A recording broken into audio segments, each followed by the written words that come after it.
तो अब बात करेंगे डायबिटीज इंसिपिडस की नोट्स की। डायबिटीज इंसिपिडस क्या है भाई? एक डिसऑर्डर है विच, है ना, पॉलीयूरिया देखने को मिलता है due to decrease absorption of water from the collective duct endocrine के अंदर। Disorder in which polyuria due to decrease collective tube water absorption.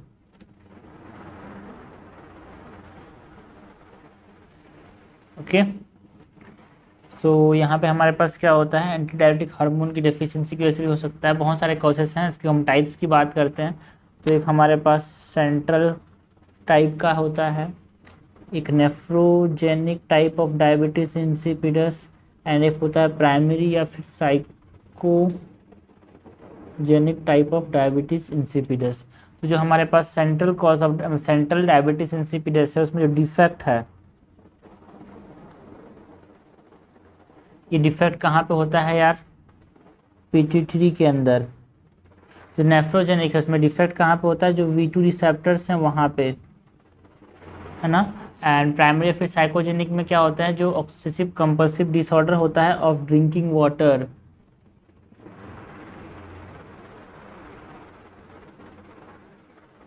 है ना। इसमें एंटी डायबिटिक हार्मोन कैसा रहता है भाई? इसमें डिक्रीज रहता है, इसमें इंक्रीज रहता है, एंड हमारे पास इसमें थोड़ा बहुत डिक्रीज रहता है। अगर हम लोग इसमें ब्राइट स्पॉट की बात करें तो ब्राइट स्पॉट प्रेजेंट किसमें होता है?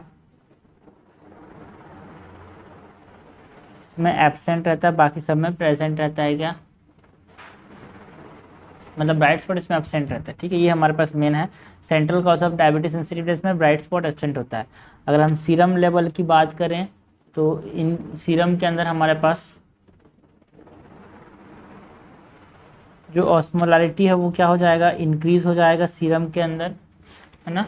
और यूरिन की जो ऑस्मोलारिटी है वो क्या होगी? सीरम की ऑस्मोलारिटी इंक्रीज हो जाएगी, एंड यूरिन की ऑस्मोलारिटी इसमें क्या हो जाएगी? डिक्रीज हो जाएगी, ठीक है। सीरम की ऑस्मोलारिटी नेफ्रोजेनिक में भी बढ़ जाएगी, एंड यूरिन की ऑस्मोलारिटी इसमें घट जाएगी। बट जो साइकोजेनिक है या फिर प्राइमरी है उसमें सीरम की ऑस्मोलारिटी क्या हो जाएगी? घट जाएगी, एंड हमारे पास यूरिन की ऑस्मोलारिटी बढ़ जाएगी। बिकॉज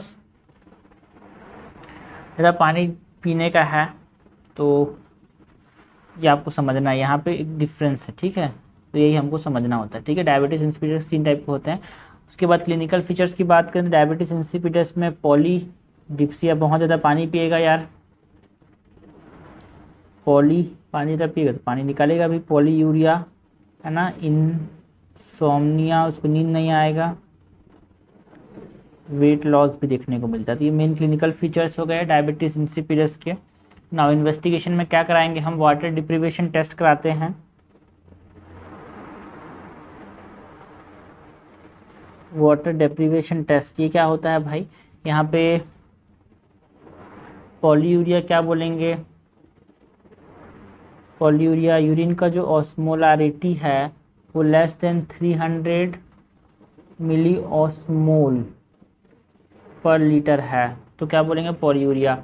एंड जो वाटर डेप्रीवेशन होता है ना, उसमें यूरिन की ऑस्मोलारिटी अगर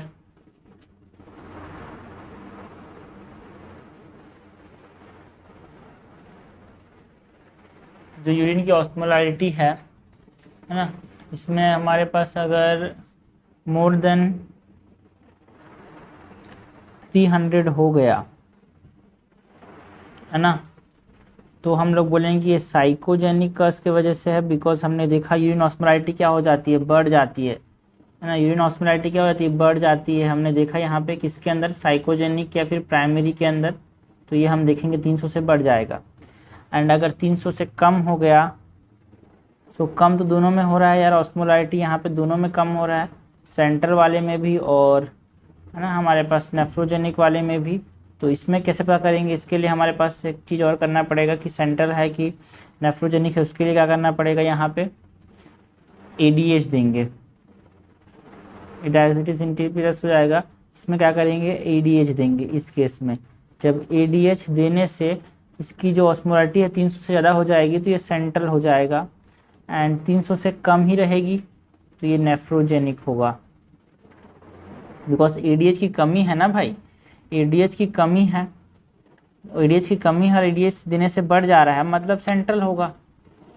ठीक है, तो इस प्रकार से हम इन्वेस्टिगेशन करा सकते हैं। नाउ मैनेजमेंट कैसे करेंगे भाई? मैनेजमेंट के अंदर हम तो सबसे पहले पॉलीयूरिया का मतलब समझना है। पॉलीयूरिया किसको बोलेंगे? पॉलीयूरिया का मतलब है मोर देन 40 ml पर केजी पर 2 आवर अगर यूरिन जा रहा है तो उसको पॉलीयूरिया बोलेंगे। और यूरिन ऑस्मोलारिटी अगर लेस देन 300 मिली ऑस्मोल पर लीटर है तो हम उसको क्या बोलेंगे? यहाँ पे डायबिटीज इंसिपिडस हो सकता है। उसके बाद यहाँ पे हम एडीएच लेवल देखेंगे ट्रीटमेंट से पहले। एडीएच का जो लेवल है यहाँ पे अगर मोर देन 1 पाइकोग्राम पर ml है तो हम बोलेंगे कि नेफ्रोजेनिक है यार। और अगर कम हो गया है, 1 ग्राम से कम है, तो ये सेंट्रल हो जाएगा। सेंट्रल कस्ट उस समय एमआरआई ब्रेन देखेंगे। अगर नेफ्रोजेनिक कस्ट है तो कैसे ट्रीटमेंट करेंगे? थियाजाइड्स देंगे यार ना, जो कि वाटर एब्जॉर्प्शन कम हो जा रहा है ना, तो थियाजाइड्स वाटर के एब्जॉर्प्शन को बढ़ाएंगे। एम्यूडोरोन देंगे, ओके, और एम्यूलोराइड्स दे सकते हैं। एंड इंडोमेथासिन दे सकते हैं यार।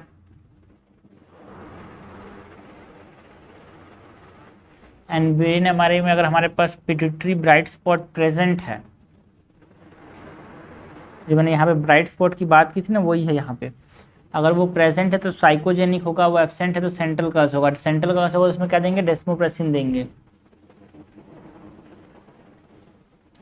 पिट्यूटरी ब्राइट स्पॉट अगर प्रेजेंट है तो क्या होगा? नेफ्रोजेनिक, सॉरी, प्रेजेंट है तो हो जाएगा साइकोजेनिक, साइकेट्रिक ट्रीटमेंट करेंगे। एब्सेंट है तो ये सेंट्रल कस की वजह से डायबिटीज इंसिपिडस है, उसमें क्या देंगे? डेस्मोप्रेसिन। ठीक है, तो इस प्रकार से ये ट्रीटमेंट हो गया हमारे पास, मैनेजमेंट हो गया, इन्वेस्टिगेशन हो गया, clinical feature and types of diabetes insipidus. इतना लिख देने से फुल पे फुल मार्क्स सारे, मतलब नंबर कटने का चांसेस नहीं है भाई। फुल में फुल नहीं तो आधा नंबर कम ही मिलेगा, लेकिन ये पूरा कंप्लीट आंसर है डायबिटीज इंसिपिडस का।